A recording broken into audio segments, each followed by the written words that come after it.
Si tu educación fue parecida a la mía, probablemente aprendiste muchísimo sobre los nazis. Habrás aprendido cómo mataron a millones en los campos del Holocausto, cómo Hitler fue un líder fanático que inició la guerra más grande en la historia de la humanidad. En contraste, habrás dedicado una cantidad ínfimamente pequeña de tiempo al comunismo. Quizás se mencionó que Stalin también era malvado y también mató a millones de sus propios ciudadanos. Quizás aprendiste un poco sobre los gulags o las purgas. En mi caso, casi no se dedicó tiempo en absoluto a la China de Mao. Luego, si nos parecemos en algo, unos años después podrías haber oído la afirmación de que el comunismo en realidad mató a más personas que el fascismo, quizás hasta a 100 millones de personas. ¿Cómo pudo ser posible? Recuerdo haber pensado. Sabía que los nazis habían matado alrededor de 6 millones de judíos en el Holocausto. ¿Podría el comunismo realmente haber matado a más de 10 veces esa cantidad? ¿Cómo murieron exactamente? Sabía cómo el fascismo mataba a las personas, en campos de muerte como Auschwitz, pero ¿cómo murieron exactamente bajo el comunismo? En este video quiero explicar eso. Aquí hay un desglose aproximado de las muertes debido al comunismo, puestas en 3 categorías: hambruna, campos de trabajo y violencia directa. Ahora voy a revisarlas una por una, y ya que causó más muertes, comenzaremos con la hambruna.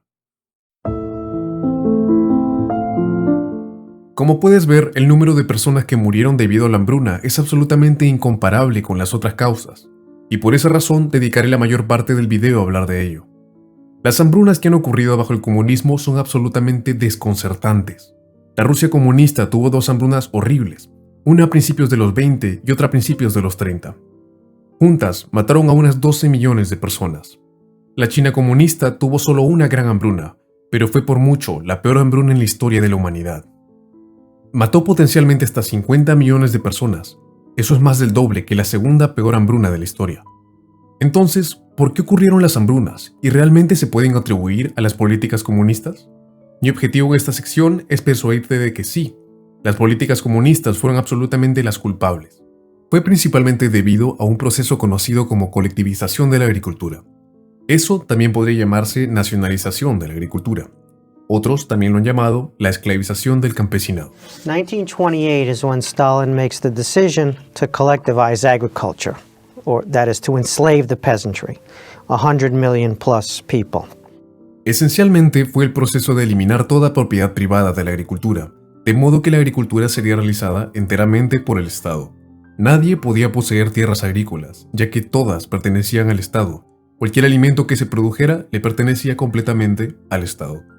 Por supuesto, eso significaba que sería el Estado el que decidiría cómo se distribuiría la comida, a qué regiones se enviaba y cuánto recibía cada pueblo o aldea.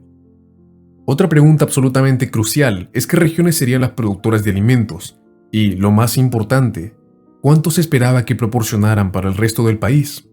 Y todo esto se decidía centralmente por burócratas estatales. La compra y venta de alimentos también tenía que ser prohibida. Para los agricultores, el producto de su trabajo, la comida que producían, no les pertenecía. Por eso se ha llamado esclavitud. Ese proceso, más que cualquier otra cosa, es lo que causó las hambrunas. La necesidad de la colectivización proviene directamente de la ideología comunista.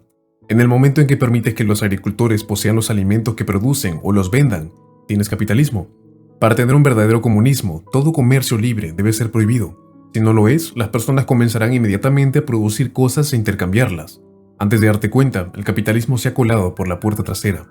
Para comunistas comprometidos como Stalin y Mao, eso era totalmente intolerable. Por eso la colectivización de la agricultura fue esencial para crear la utopía comunista. Entonces, ¿por qué la colectivización de la agricultura produjo hambrunas tan horribles? Para explicar eso, necesitamos examinar más de cerca cómo era en la práctica. Voy a comenzar con cómo sucedieron las cosas en la Rusia comunista. Hasta 1917, la agricultura en Rusia se realizaba mediante un complejo sistema de siervos y campesinos adinerados, que eran conocidos como kulaks. Hablaré más sobre los kulaks más adelante, pero por ahora eran esencialmente campesinos que se habían vuelto un poco empresariales y manejaban sus tierras de manera más eficiente. Eso les permitía ganar más dinero y crecer sus granjas. Luego, en 1917, los comunistas tomaron el poder, y lo que siguió fue una brutal guerra civil que les tomó varios años en ganar. Si te gustaría aprender más sobre eso, por favor mira el video que hice al respecto. Fue durante la guerra civil que los comunistas hicieron sus primeros movimientos hacia la colectivización de la agricultura, en lo que se conocía como comunismo de guerra.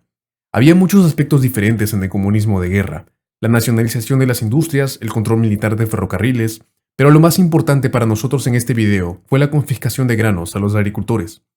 Esto es exactamente como suena. Los campesinos fueron forzados a entregar la comida que habían producido.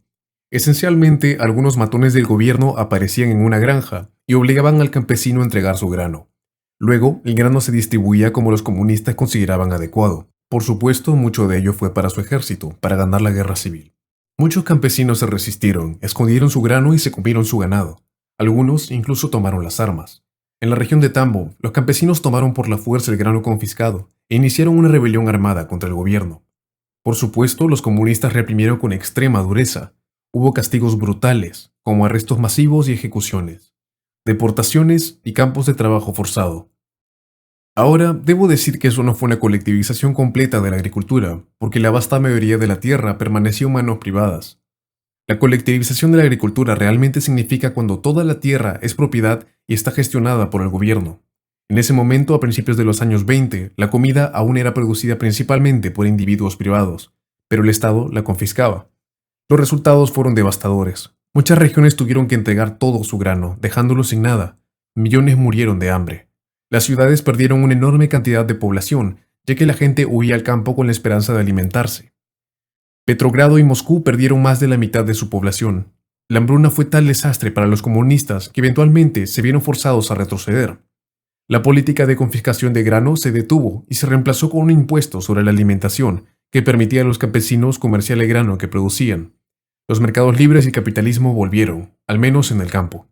Eso llevó inmediatamente a un aumento en la producción, ya que los campesinos ahora tenían un incentivo para producir más. Durante los próximos años, Rusia continuó con este tipo de sistema híbrido, con comunismo en las ciudades, pero capitalismo y mercados libres en el campo. Ese sistema funcionó para prevenir cualquier hambruna adicional por el resto de los años 20. En general, el primer intento de colectivizar la agricultura salió espectacularmente mal. Uno esperaría que aprenderían de su error y no lo intentarían de nuevo, pero eso no es lo que sucedió. Los comunistas estaban comprometidos con su sueño, odiaban el capitalismo y estaban decididos a erradicarlo. Aunque su intento anterior había sido un completo desastre, esa no era razón para no intentarlo de nuevo. Llega Joseph Stalin. Stalin llegó al poder en los años 20 y estaba determinado a colectivizar la agricultura de una vez por todas. Esta vez iban a hacerlo correctamente. No solo iban a confiscar el grano de los campesinos, iban a obtener todo el control de la tierra bajo el gobierno. Todos los alimentos serían producidos en granjas estatales. El proceso comenzó a finales de los años 20 y la velocidad con la que sucedió fue asombrosa. En octubre de 1929, alrededor del 7% de los campesinos trabajaban en granjas estatales. Solo 4 meses después, eso subió al 50%. Ahora, si la propiedad gubernamental de la tierra pasa del 7 al 50% en 4 meses, podrías estar pensando, bueno, ¿qué pasó con todas las personas que poseían la tierra antes? Me encantaría decirte que simplemente les robaron su tierra y luego fueron forzados a trabajar en ella como antes. La verdad es en realidad mucho peor que eso. De hecho, fueron esencialmente víctimas de un genocidio. Esos campesinos bien posicionados, dueños de las tierras, eran conocidos como kulaks. Eran campesinos emprendedores que habían dirigido sus negocios de manera efectiva y lograron aumentar su riqueza con el tiempo. Los comunistas, por supuesto, los odiaban y fomentaban el resentimiento entre otros campesinos. La palabra kulak es una etiqueta negativa con la que se marcaban estas personas. Literalmente significa puño y alude a la misma idea de la frase de puño cerrado. Se decía que esas personas habían llegado donde estaban a través de la explotación. En verdad, habían alcanzado su posición acomodada siendo agricultores más competentes y exitosos. Eventualmente, los kulaks fueron declarados enemigos oficiales de la clase de la Unión Soviética y fueron brutalmente atacados. En diciembre de 1929, Stalin llamó la liquidación de los kulaks como clase. Dijo, ahora tenemos la oportunidad de llevar a cabo una ofensiva resuelta contra los kulaks, romper su resistencia, eliminarlos como clase y reemplazar su producción con la producción de granjas estatales. Esas personas, solo por ser relativamente ricas, debían ser ejecutadas o enviadas a campos de trabajo forzado. Hasta 5 millones de personas murieron. Fue una política gubernamental oficial de genocidio basado en la clase social. En la tierra que había sido expropiada de los kulaks, se establecieron granjas estatales que eran administradas por el gobierno. Esas granjas serían dirigidas por oficiales del Partido Comunista, que a menudo no sabían nada sobre agricultura. Prácticamente todo lo que se producía en estas granjas se entregaba al Estado por un bajo precio. Las condiciones para los trabajadores eran muy pobres, los salarios a menudo se retrasaban meses. La comida y la ropa eran terribles. Dado que no había suficiente comida para todos, incluso en los mejores años, la gente a menudo intentaba comer la comida que producían. Eso era castigado severa y violentamente. La gente también intentaba obtener más comida teniendo sus propios huertos. Eso, por supuesto, era ilegal, así que tenía que hacerse en secreto. Bajo el comunismo, producir cualquier cosa para tu propio consumo era ilegal. No se permitía a la gente dejar sus trabajos o mudarse a otra región. De hecho, se usaban pasaportes internos para impedir que cualquiera viajara sin permiso. De una forma, era como la esclavitud o la servidumbre. Los trabajadores no recibían más o menos pago dependiendo de cuánto producían, por lo que su motivación para trabajar era evitar los castigos por no trabajar. No había castigos oficiales por no trabajar. Lo que sucedía era que las personas que no trabajaban lo suficiente eran acusadas de sabotaje o robo y eran sujetas a violencia. La colectivización llevó a causar una enorme hambruna que mató hasta 9 millones de personas. Sin embargo, queda la pregunta, ¿por qué exactamente sucedió eso? ¿Qué aspecto de la colectivización causó la hambruna? La primera y más simple respuesta es que la producción cayó. Eso fue por muchas razones. Primero, el gobierno había despojado de tierras a los agricultores más productivos y las puso bajo el control de funcionarios gubernamentales que no sabían sobre agricultura. Los kulaks se habían vuelto ricos precisamente porque eran los agricultores más productivos y competentes. Al matarlos y exiliarlos, Rusia se deshizo de sus mejores agricultores. Otro factor enorme fue que el nuevo sistema eliminó el incentivo de los campesinos para trabajar duro, para producir más. No olvidemos, los campesinos no eran dueños de lo que producían. Si trabajaban más duro y producían más, no tendrían ningún beneficio de ello. Cuando miramos los números, vemos que hubo una caída en la producción de alimentos, pero en realidad no fue tan extrema. Esencialmente, la producción cayó de unos 84 millones de toneladas en 1930 a 70 millones en los siguientes 3 años. Sin embargo, en regiones particulares, la caída fue mucho más severa. Ucrania fue afectada particularmente. Allí, la producción cayó en un enorme 25%, de unos 24 millones de toneladas a 18 millones. Ahora, aunque esa caída de la producción fue significativa, definitivamente no fue toda la historia. La caída en la producción de alimentos fue dramáticamente exacerbada por otras decisiones que tomó el gobierno, en particular, cómo decidió asignar los alimentos. Bajo el capitalismo, ningún individuo controla la asignación de alimentos. La comida se distribuye mediante un sistema descentralizado de comercio voluntario entre personas, lo que Adam Smith llamó famosamente la mano invisible. Bajo el comunismo, esa distribución está determinada enteramente por funcionarios estatales. Esencialmente, es el trabajo de algún burócrata gubernamental decidir cuánta comida va a cada región. Esos oficiales también tienen que decidir cómo va a llegar la comida de las regiones netamente productoras a las regiones netamente consumidoras. Por supuesto, en cualquier sociedad, es necesario que haya un movimiento neto de alimentos desde las áreas agrícolas donde se produce hacia áreas donde no se produce, como ciudades. Bajo el capitalismo, eso ocurre a través de un proceso descentralizado, donde los agricultores venden su producción a áreas que lo necesitan.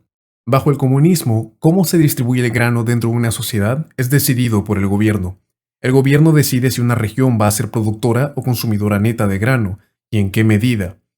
Para regiones agrícolas como Ucrania, eso básicamente significaría que se verían forzadas a entregar una cierta cantidad de grano al gobierno central para ser enviado a otras áreas del país. Luego, se esperaría que se alimentaran con lo que les quedaba después de que se llevaran el grano. Ahora, eso podría funcionar justo cuando las cosechas son buenas y Ucrania tiene suficiente grano para alimentarse y entregar una gran cantidad. Pero, ¿qué sucede cuando la producción cae como ocurrió a principios de los años 30? Recuerda, la producción de Ucrania cayó alrededor del 25%. Seguramente, entonces la cantidad de grano que se espera que exporte necesitaría disminuir drásticamente. Potencialmente, para esos años, Ucrania debería incluso ser un importador neto del grano del resto del país. Eso no es lo que sucedió. A pesar de producir una cantidad mucho menor de grano, a Ucrania todavía se le forzó a exportar la misma cantidad al resto del país, unos 8 millones de toneladas. Eso habría sido manejable cuando Ucrania producía 24 millones de toneladas, pero cuando eso cayó a solo 18, fue catastrófico. No se necesita ser un genio para darse cuenta de lo que sucedió después. Una hambruna enorme con hasta 5 millones de muertes. Fue debido a esa combinación letal de una caída dramática en la producción junto con el requisito de continuar exportando una cantidad fija de grano a otras regiones de Rusia. Así es como terminas con una situación donde, paradójicamente, Ucrania, una región fértil y productora de alimentos, es más afectada por la hambruna que, por ejemplo, un entorno urbano como Moscú. Como antes, la gente intentó moverse a áreas menos afectadas por la hambruna y el gobierno intentó detenerlo. Nuevamente se usaron pasaportes internos para detener a las personas que se movían hacia las ciudades. Solo en enero de 1933, alrededor de 200.000 campesinos ucranianos fueron atrapados tratando de escapar de la hambruna y enviados de vuelta a sus aldeas. La mayoría estaban siendo enviados a su muerte. También es imperdonable que no solo el gobierno estaba exportando grano de Ucrania a otras partes de Rusia por la fuerza, sino que también lo estaba exportando a otros países. El gobierno sí redujo las exportaciones, pero no completamente. Incluso en 1932, años dentro de la hambruna, el gobierno exportó 1.5 millones de toneladas de grano, alrededor del 2% de la cosecha total. Ese grano podría haber ayudado enormemente en las áreas más afectadas. De hecho, hay debate entre los historiadores sobre si la hambruna en Ucrania fue deliberada. Algunas personas afirman que Stalin quería castigar a Ucrania por tener un movimiento nacionalista que no estaba completamente comprometido con la Unión Soviética, y otros dicen que no hay evidencia de que fue deliberado. Lo que es cierto es que Stalin y el liderazgo ruso estaban al tanto de la hambruna y no les importó, o simplemente no actuaron rápido para aliviar la situación. Para mediados de los años 30 la situación había mejorado y lo peor de la hambruna había pasado. El desastre de la colectivización había dañado a Stalin políticamente, pero lo había logrado. Esa hambruna a principios de los años 30 fue la más grande en la Unión Soviética. Hubo otra en 1946 que mató quizás a 2 millones de personas, pero lo peor había pasado. Para ese momento, las hambrunas comunistas habían matado aproximadamente a 15 millones de personas. Me encantaría decirte que esas fueron las últimas víctimas de la hambruna, pero de hecho, en ese punto, las hambrunas comunistas solo habían matado a un cuarto de sus víctimas totales. Decenas de millones más iban a morir abrumadoramente en China, en lo que se convirtió en la peor hambruna que el mundo ha visto jamás. Los comunistas llegaron al poder en China a través de un proceso similar al de Rusia. Liderados por Mao Zedong, ganaron una brutal guerra civil de 1945 a 49. Al igual que los líderes de la Rusia comunista, Mao y sus seguidores estaban decididos a implementar el comunismo de la manera más completa posible. Eso significaría que el pueblo de China, al igual que el pueblo de Rusia, iba a experimentar la alegría de intentar colectivizar la agricultura. El proceso comenzó en 1953, solo 4 años después de que los comunistas tomaran el poder. El gobierno declaró que todo el excedente de grano debía ser vendido al Estado por un precio fijo. Al igual que en la Unión Soviética, las reglas sobre las cuotas se utilizaron para causar todo tipo de miserias a los campesinos. A decir verdad, no existía realmente grano sobrante, los campesinos apenas lograban sobrevivir. Por ejemplo, era el Estado quien definía qué se consideraba como grano sobrante. Determinaron que era cualquier cosa por encima de 15 kilos por persona al mes, un poco más de la mitad de lo que necesita una persona para obtener las calorías suficientes. Todo el grano que un pueblo tenía por encima de ese nivel debía ser vendido al Estado por un precio fijo. El hecho de que los aldeanos no pudieran conservar suficiente grano fue calculado y no fue por error. Los hacía más dependientes del Estado. Cualquier grano extra que necesitaran tenía que ser comprado del Estado basado en cuán bien contribuían al trabajo colectivo. Es importante señalar que la comida todavía se producía en gran parte en granjas privadas, pero luego era confiscada por el Estado. A fines de 1953, menos del 1% de las granjas eran del Estado, la gran mayoría eran privadas. Al igual que en la Unión Soviética, el Partido Comunista Chino no quería solo que el Estado tomara el grano de las granjas privadas, quería abolir completamente las granjas privadas. Quería que toda la agricultura fuera realizada por el Estado. Inicialmente, ese proceso comenzó simplemente con el gobierno alentando la violencia hacia los terratenientes. Mao alentó a los campesinos a matar a los terratenientes, cuyas tierras luego serían convertidas en granjas administradas por el Estado. Prácticamente toda la clase terrateniente preexistente fue despojada de sus activos y asesinada. Hasta 5 millones de antiguos terratenientes fueron asesinados o exiliados. Este proceso comenzó a mayor escala en 1955. Para el 58, la gran mayoría de la agricultura se realizaba en granjas estatales. La mayoría de los campesinos no tenían suficiente para comer, pero no había una hambruna total. Eso cambiaría en este año. Mao quería embarcarse en un programa enorme llamado, irónicamente, el Gran Salto Adelante. Abarcaba toda una serie de políticas y muchas de ellas absolutamente descabelladas y con consecuencias horribles. Una de las políticas más locas de Mao fue hacer que los campesinos produjeran acero. China necesitaba más acero si iba a poder mantenerse al día con los países capitalistas avanzados. Decidió hacer que todos los campesinos probaran hacer acero en casa. Eso salió tan bien como te podrías imaginar. Los campesinos realmente no sabían lo que estaban haciendo, ya que no tenían experiencia produciendo acero, y no tenían el equipo que necesitaban. Los campesinos debían producir acero a partir de chatarra en pequeños hornos de leña. El acero producido era de baja calidad y para nada útil. Cualquiera que supiera algo sobre la producción de acero habría podido predecir esto, pero a Mao no le gustaban los expertos. Además, la gente temía que si criticaban el plan serían asesinados, así que nadie dijo nada. La producción de acero casera también tomó energía y tiempo que se pudo destinar a la producción de alimentos. Se les dijo a los campesinos que priorizaran la producción de acero sobre la producción de comida. Otra de las fantásticas ideas de Mao fue lanzar una guerra contra las plagas. Una de las pestes que buscaba eliminar eran los gorriones. Se creía que los gorriones se robaban grandes cantidades de grano, así que se les disparaba y se destruía sus nidos. Eso les explotó en la cara. Los gorriones en realidad cumplían el importante rol de mantener baja la población de una peste mucho más destructiva, las langostas. Sin gorriones, las poblaciones de langostas se dispararon, ocasionando una pérdida de cultivos. Esas políticas locas llevaron a una caída significativa en la producción de grano. Como puedes ver, hubo una caída del 35% de 1958 a 1960, dado que incluso en 1958 la mayoría de las personas no estaban obteniendo suficientes calorías. Esa caída significaba aún más hambre generalizada. Sin embargo, al igual que en la Unión Soviética, esa caída en la producción fue masivamente empeorada por otras políticas terribles. Las reglas sobre cómo se asignaba el grano significaban que se tomaba de donde se necesitaba y se daba a donde no se necesitaba.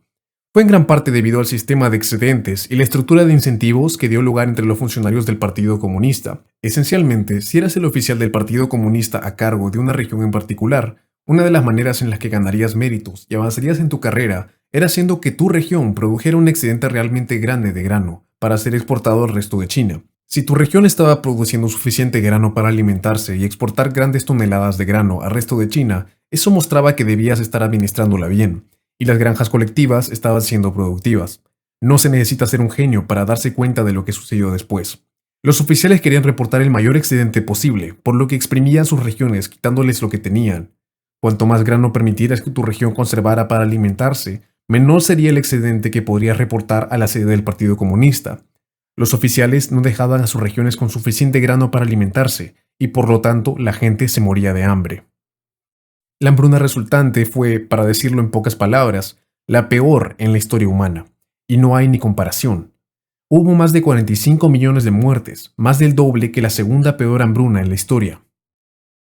Entonces, las hambrunas fueron de lejos la razón principal por la que la gente murió bajo el comunismo. Sin embargo, no fueron la única causa.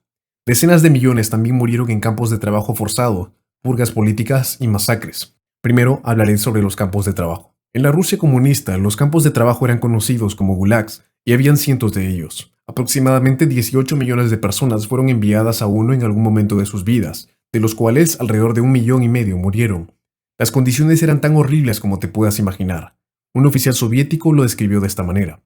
Entre los prisioneros hay algunos tan andrajosos y llenos de piojos que representan un peligro sanitario para el resto. Estos prisioneros se han deteriorado hasta el punto de perder cualquier parecido con seres humanos. A la falta de comida, comen ratas y perros. Los gulags eran la forma principal de prisión en la Rusia comunista. El miedo a ser enviado a uno impedía que la gente criticara al régimen. Incluso ser sospechoso de estar en contra del comunismo era suficiente para ser enviado a uno. Estas tácticas aterrorizaban a la población. Una mujer que vivió en la década de 1920 escribió sobre la experiencia. En casa nunca hablábamos de política ni nada por el estilo, recuerda. Padre siempre decía, las paredes tienen oídos. Una vez incluso nos mostró cómo escuchar la conversación de nuestros vecinos, escuchando a través de un vaso contra la pared. Entonces entendimos. A partir de ese momento, nosotros también temíamos a nuestros vecinos. Los gulags rusos terminaron efectivamente con la muerte de Stalin en 1953. Se sabe mucho menos sobre los campos de prisioneros en China, probablemente porque el régimen que los estableció todavía está a cargo y previene el estudio de ellos. Funcionaba muy parecido a los campos de trabajo en Rusia. Los prisioneros eran utilizados como mano de obra esclava para hacer desde té hasta carbón. Las condiciones, por supuesto, eran horribles y un gran número pereció. No sabemos exactamente cuántos, las estimaciones varían de 15 a 30 millones. El último motivo de muertes bajo el comunismo del que les hablaré será la violencia directa. Tomó muchas formas, desde purgas de oponentes políticos hasta masacres de campesino a campesino. Hablé anteriormente sobre las matanzas masivas de los campesinos ricos conocidos como kulaks en la Rusia comunista. Hasta 5 millones pueden haber muerto. También estuvo la famosa purga de Stalin de la década de 1930, que mató aproximadamente 1 millón de personas. En ese episodio la mayoría de víctimas eran en realidad miembros del gobierno. Stalin asesinó a sus oficiales militares, diplomáticos, funcionarios de inteligencia, oficiales de partido. Es importante enfatizar que se trataba de las élites, las personas más leales a Stalin y al régimen. Estas eran personas que se mantuvieron con Stalin a lo largo de la desastrosa colectivización de la agricultura. La Gran Purga es en realidad bastante difícil de explicar. No está totalmente claro por qué Stalin lo hizo. Una posible explicación es que Stalin quería romper la voluntad de su círculo íntimo. Hasta ese punto, muchos de los que rodeaban a Stalin habían estado dispuestos a debatir con él y tener sus propias ideas. Después de la Gran Purga, estas personas estaban psicológicamente destrozadas y muchos se suicidaron. Stalin estaba aumentando el nivel de miedo entre los que lo rodeaban y demostrando su poder. Uno de los aspectos únicos de la purga fue el énfasis en obtener confesiones de las personas antes de que fueran ejecutadas. No era suficiente solo matar a alguien. Stalin quería que confesaran crímenes que no habían cometido. Estaba directamente involucrado en esto. Recibiría borradores de las confesiones antes de que se hicieran públicas, e incluso las editaba, agregando información sobre crímenes imaginarios. Un ejemplo de esto es el caso de un hombre llamado Mikhail Tukhachevsky. Fue uno de los oficiales del ejército con mayor trayectoria y su comandante militar más talentoso. Jugó un papel clave en la victoria de la guerra civil rusa para los comunistas. A Tukhachevsky se le obligó a confesar que era un espía alemán. Esto, por supuesto, era absurdo, pero cumplió su propósito. Su confesión escrita a mano aún existe, en papel manchado de sangre, de donde fue torturado. ¿Por qué lo hizo Stalin? Las confesiones eran útiles, ya que legitimaban los arrestos y las ejecuciones. También aumentaba el número de personas que eran arrestadas, ya que cada sospechoso era forzado a nombrar cómplices, y ellos también podían ser arrestados. Las confesiones también eran útiles para generar miedo y sospecha entre la gente común. El mensaje era que hay enemigos de Rusia por todas partes, que no puedes confiar en nadie, excepto, por supuesto, en el propio Stalin. En la China comunista hubo muchas masacres de muchos tipos diferentes. Algunas de ellas fueron purgas políticas, similares a la Gran Purga de Stalin. Otras fueron matanzas masivas no políticas, a menudo gente común matando a otra gente común. Esta es una lista de Wikipedia de las que ocurrieron entre 1949 y 66. Como puedes ver, hubo una enorme cantidad de violencia durante la Gran Hambruna y la colectivización de la agricultura. Alrededor de 2,5 millones de muertes fueron debidos a la violencia. La primera entrada sobre la reforma agraria fue esencialmente el equivalente chino de la masacre de los kulaks en Rusia. Fue donde el gobierno comunista alentó a los campesinos a matar a los antiguos terratenientes del viejo régimen. La campaña para suprimir a los revolucionarios y la campaña antiderechista fueron, como sugieren los nombres, esencialmente purgas políticas. Cualquiera sospechoso de estar en contra del comunismo fue objetivo de violencia. Como puedes ver, murieron millones. Un gran número de personas también murió en lo que se conoce como la Revolución Cultural de 1966. Fue más que una purga, fue un intento de transformar completamente la sociedad. Su objetivo declarado era preservar el comunismo chino, purgando los remanentes de elementos capitalistas y tradicionales de la sociedad china. Mao lanzó la revolución diciendo que elementos burgueses habían infiltrado el gobierno y la sociedad con el objetivo de restaurar el capitalismo. Llamó a la población a matar a cualquiera que pudiera tener simpatías hacia el capitalismo o la tradición. La gente estaba más que dispuesta a cumplir. Gran parte de la violencia fue llevada a cabo por estudiantes. Formaron paramilitares conocidos como los Guardias Rojos, a quienes se les dio carta blanca para erradicar a los enemigos de la revolución. Debían apuntar a lo que se conocía como los 4 viejos. Eso significaba viejas ideas, vieja cultura, viejas costumbres y viejos hábitos. Como puedes ver, fue un asalto tanto a la tradición como al capitalismo. Artefactos antiguos y tumbas de figuras chinas notables fueron destruidos. La revolución cultural también vio lo que se conocía como sesiones de lucha. Estas eran sesiones de humillación e interrogatorio públicos, donde los individuos eran sometidos a abusos verbales y violencia. Durante una sesión de lucha, el acusado sería llevado ante una multitud de colegas, vecinos o incluso miembros de la familia. Serían obligados a confesar sus supuestos crímenes, que podían ir desde tener ideas burguesas hasta participar en actividades contrarrevolucionarias o traicionar la revolución. El objetivo de estas sesiones era avergonzar públicamente al acusado, romper su voluntad y reafirmar la autoridad de Mao y el Partido Comunista. Aquellos que se resistieran o no confesaran suficientemente podrían enfrentar más castigos o ser sometidos a sesiones repetidas hasta que cumplieran. También hubo asesinatos masivos directos.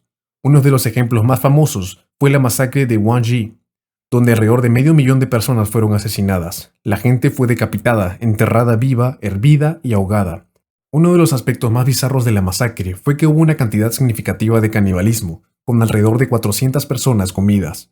Debo enfatizar que eso no fue debido a la hambruna o la falta de alimentos. La revolución cultural vio muchas de estas masacres en diferentes partes de China. En total, hasta 2 millones de personas pueden haber sido asesinadas. Hasta ahora en el video he hablado enteramente sobre China y Rusia, y aunque esos fueron los dos países comunistas más importantes en la historia, están lejos de ser los únicos. Una de las peores masacres en la historia comunista en realidad ocurrió en Camboya. Fue muy similar a las purgas en Rusia y China. El Partido Comunista, conocido como los Jemeres Rojos, querían deshacerse de cualquiera que estuviera opuesto a la revolución. Creían que las ciudades estaban llenas de elementos burgueses que necesitaban ser purgados para crear una sociedad ideal sin clases. Evacuaron forzosamente las ciudades de Camboya, enviando a millones de personas a campos de trabajo rural en lo que se conoció como los campos de matanza. Aquellos que mostraban cualquier señal de ser intelectuales fueron el objetivo de los ataques más brutales, tales como doctores, figuras religiosas o incluso aquellos que usaban gafas. Muchos fueron ejecutados de inmediato, mientras que otros murieron de hambre, enfermedades o por exceso de trabajo. En total, alrededor de 2 millones de personas murieron, alrededor de un cuarto de la población del país. Así que esa es una visión general de todas las formas en las que la gente ha muerto en regímenes comunistas. ¿Cómo podemos resumirlo? Bueno, lo principal que quiero destacar es que aunque las purgas y los campos de trabajo son probablemente más famosos, en realidad fueron las hambrunas las que mataron a más personas en las sociedades comunistas. Esas hambrunas fueron el resultado directo de las políticas comunistas, esa combinación letal de una disminución en la producción combinada con regiones obligadas a exportar grandes cantidades de grano a otras regiones, incluso cuando las necesitaban. Solo podemos esperar y rezar para que la humanidad haya aprendido a la lección y nunca más intente hacer funcionar el comunismo.